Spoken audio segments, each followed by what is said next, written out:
ನಿಮ್ಮ ಮನಸ್ಸಲ್ಲಿ ಇತ್ತಾ ಸರ್ 10 ವರ್ಷ 10 ಸೀಸನ್ ಮಾಡಿದ್ದೀನಿ, ಈ ಸೀಸನ್ ಸ್ವಲ್ಪ ಗ್ಯಾಪ್ ಕೊಡೋಣ ಬೇಡ ಅನ್ನೋ ಥರದ್ದೇನಾದ್ರು ಯೋಚನೆ ಇತ್ತಾ ಅಂತ? ಇತ್ತು ಸರ್. ಮತ್ತೆ ಅಲ್ಲ, ಒಪ್ಕೊಳ್ಳೋಕೆ ಅದರಲ್ಲಿ ಏನಿದೆ, ಇದೇನು ಗಿಮಿಕ್ ಮಾಡಿ ಯಾವುದೋ ಪ್ರೋಮೋ ನಾನು ಮಾಡಬೇಕಾಗಿಲ್ಲ, ಗಿಮಿಕ್ ಮಾಡಿ ಅವ್ರಿಗೂ ಮಾಡಬೇಕಾಗಿಲ್ಲ. ಅಷ್ಟು ಮಟ್ಟದಲ್ಲಿ ಐ ಥಿಂಕ್ ಗಿಮಿಕ್ಕಿಂದ ಓಡೋವಂಥ ಜೀವನದಲ್ಲಿ ನಾವು ಯಾರು ನಡೆಸ್ತಾ ಇಲ್ಲ ಸರ್. ಓಪನ್ ಆಗಿ ನಾನು ಅವ್ರ ಮುಂದೆ ಹೇಳಿದ್ದೋದು ಅದು ಯಾವುದೋ ಕಂಡೀಷ್ನಿಂಗ್ ಅಂತ ಅಲ್ಲ, ಅಥವಾ ನನಗೂ ಕಲರ್ಸ್ ಅವರಿಗೆ ಅಂಡರ್ಸ್ಟ್ಯಾಂಡಿಂಗ್ ಇಲ್ಲ ಅಂತಲ್ಲ. ಅಂಡರ್ಸ್ಟ್ಯಾಂಡಿಂಗ್ ಇಲ್ಲ ಅಂದರೆ first of all 10 years journey ಆಗ್ತಾ ಇರಲಿಲ್ಲ. ಆಫ್ಟರ್ ಸಮ್ ಟೈಮ್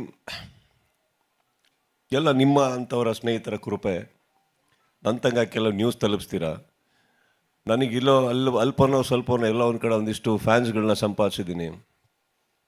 ಒಂದು ದಿವಸ ಕುತ್ಕೊಂಡು ನೋಡ್ಬೇಕಾದ್ರೆ ನನಗೆ ಯೋಚನೆ ಅಂದರೆ ತುಂಬ ಸೀರಿಯಸ್ ಆಗಿ ಹೇಳ್ತಾರೆ, ನೋಡಯ್ಯ ಸುದೀಪ್ ಅವ್ರ ಬಗ್ಗೆ ಕ್ರಿಕೆಟ್ ಯಾವಾಗ ಸ್ಟಾರ್ಟ್ ಹೇಳಿ ಹೇಳ್ತೀವಿ, ಬಿಗ್ ಬಾಸ್ ಯಾವಾಗ ಸ್ಟಾರ್ಟ್ ಹೇಳಿ ಹೇಳ್ತೀವಿ, ಅವ್ರು ಇನ್ನೊಂದು ಕಲರ್ಸಲ್ಲಿ ಇನ್ನೊಂದು ಹೇಳಿ ಸಿನಿಮಾ ಯಾವಾಗ ಮಾಡ್ತಾಯಿದ್ದಾರೆ ಅಂತ ಕೇಳಬೇಡಿ, ನಾವು ಯಾರು ಹೇಳಲ್ಲ ಅಂತ. ಅದು ಮೊಕ್ಕದ ಮೇಲೆ ಹೊಡೆದಾಗ ಆಯ್ತು ನನಗೆ. ಯಾಕೋ ಬರೀ ಇಲ್ಲೇ ಇದ್ದೀನಿ, ಹೋಗೋಕ್ಕಾಗ್ತಾಯಿಲ್ಲ. ಆ್ಯಂಡ್ ಸೆಕೆಂಡ್ಲಿ ಆ್ಯಂಡ್ ಆ ಪ್ರೆಸ್ ಮೀಟಿಂಗಲ್ಲಿ ಮಾತಾಡಬೇಕಾದ್ರೆ I was genuinely putting it across that Bigg Boss ಅಂತ ಒಂದು it's a beautiful programme, no doubt.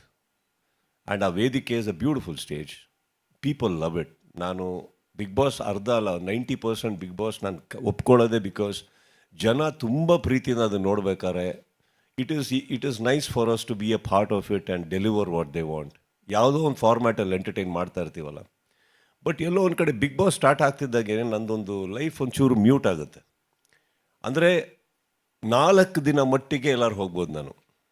ಭಾನುವಾರ, ಸೋಮವಾರ, ಮಂಗಳವಾರ, ಬುಧವಾರ, ಗುರುವಾರ.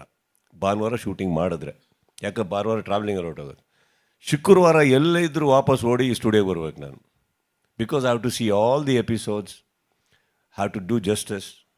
ಸೊ ಹಾಗಿರಬೇಕಾದ್ರೆ ಮತ್ತೆ ಶನಿವಾರ full shooting, it goes on till night. And ನಾನು ನಿಮಗೆ ಹೇಳಿದೆ ಕೂಡ, ನಮ್ಮ ಪ್ರಕಾಶ್ ಅವರು ಬಹಳ ಸಹೃದಯ ನಿರ್ದೇಶಕರು. ಅವರು ಹೋದ ಎಪಿಸೋಡಲ್ಲೇ ಬೇಕಾದ್ರೆ ಈ ಸೀಸನ್ದು ತೆಗೆದಿರ್ತಾರೆ, ಅಷ್ಟು ಶೂಟ್ ಮಾಡ್ತಾ ಇರ್ತಾರೆ ಅವರು. ಸೊ ನನ್ನನ್ನು ಶನಿವಾರ ಸ್ಟಾರ್ಟ್ ಆದರೆ ಲಿಟ್ರಲಿ ಭಾನುವಾರ ರಾತ್ರಿ ಬೆಳಗ್ಗೆನೇ ಬಿಡೋದು ಅವ್ರು ನಮ್ಮನ್ನು.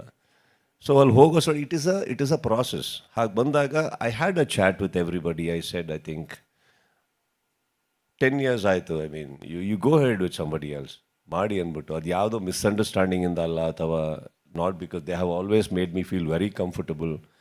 And it's become a part of my, what do you say, household talk. ಇವತ್ತು ನಾನು ಬಿಗ್ ಬಾಸ್ ಅಂದ ತಕ್ಷಣವೇ ನಮ್ಮನೇಲಿ ಕೂತು ಯಾರೋ ಒಬ್ಬರು ಬೈತಾ ಇದ್ರು ನನಗೇ ಬೈತಾ ಇದ್ದಾರೆ ಅನ್ನೋ ಫೀಲಿಂಗ್ ಬರುತ್ತೆ. It is become like that. So ನೀವು ಹೇಳಿದ ಸತ್ಯನೇ. ಆ್ಯಂಡ್ ಬಟ್ ಇದನ್ನು ಹೇಳಿದ್ಮೇಲೆ ಫಸ್ಟ್ ಟೈಮ್ ನನಗೆ ಗೊತ್ತಾಗಿದ್ದು ಕಲರ್ಸಲ್ಲಿ ಇಷ್ಟು ಜನ ಇದ್ದಾರೆ, ಎಂಡಮಾಲಲ್ಲಿ ಇಷ್ಟು ಜನ ಇದ್ದಾರೆ, ಎಲ್ಲರೂ ನಮ್ಮ ಮನೆಗೆ ಬಂದಿದ್ದರು ಒಪ್ಸೋಕ್ಕೆ ಫಸ್ಟ್ ಟೈಮ್ 10 ವರ್ಷದಲ್ಲಿ. ಅವಾಗ ಅನ್ನಿಸ್ತು, ಅಯ್ಯೋ ಫಸ್ಟ್ ಸೀಸನ್ನೇ ಮಾಡಬೇಕಿತ್ತು, ಇಷ್ಟು ಇಂಪಾರ್ಟೆನ್ಸ್ ಕೊಡ್ತಾ ಇದ್ದಾರಲ್ಲ ಇವಾಗ ಅಂದ್ಬಿಟ್ಟು ಅಂತ. Just kidding, but yeah.